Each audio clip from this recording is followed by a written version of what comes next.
যতদিন পর্যন্ত সংসদে সালাউদ্দিন সাহেব পার্থ সাহেবরা থাকবে ততদিন পর্যন্ত সংসদ ওয়াকআউট ছাড়া বিরোধী দলের আর কোনো অপশনই তৈরি হবে না। সেই দিন সংসদে পার্থ সাহেব জুলাই নিয়ে বিরোধী দলের ভরে দিল না, জামায়াত ইসলামের একজন নেতা আবার তার উত্তর দিছে।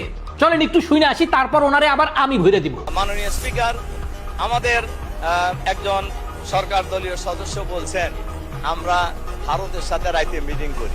বাংলাদেশের জনগণ জানে কে কোন দল কারা ভারতের সাথে মিটিং করে। হ্যাঁ, জনগণ জানে, দেখেই তো আপনাদেরকে ভোট দেয় নাই।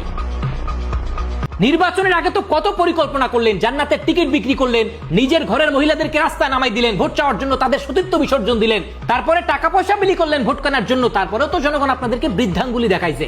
এখন সংসদে দাঁড়ায় দাঁড়ায় লম্বা লম্বা লেকচার মারতে লজ্জা করে না? আচ্ছা সম্মানিত ভাই, আপনি একটা কথা বলছেন যে জনগণ জামাত ইসলামকে বৃদ্ধাঙ্গুলি দেখাইছে, এজন্য ভোট দেয় নাই।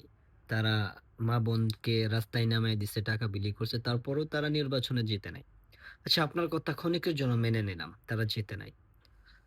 আহ জনগণ কি আদৌ বিএনপিকে ভোট দিয়ে সরকার গঠন করার সুযোগ করে দিচ্ছে, না তারা ইঞ্জিনিয়ারিং এর মাধ্যমে তারা সরকার গঠন করছে? এক নম্বর প্রশ্ন। আর দ্বিতীয়ত হলো যে আপনি যেটা বললেন জামাত ইসলাম কারো পা চাটে না, কারো সাথে মিটিং মিছিল কইরা, কারো সাথে সমঝোতায় এসে তারপরে ক্ষমতায় আসবে, এরকম কোনো জামাতের ইতিহাস নাই। জামাত ওই ভারত বিরোধী আন্দোলন করে যাবে, ভারতের সাথে সমঝোতা করবে না।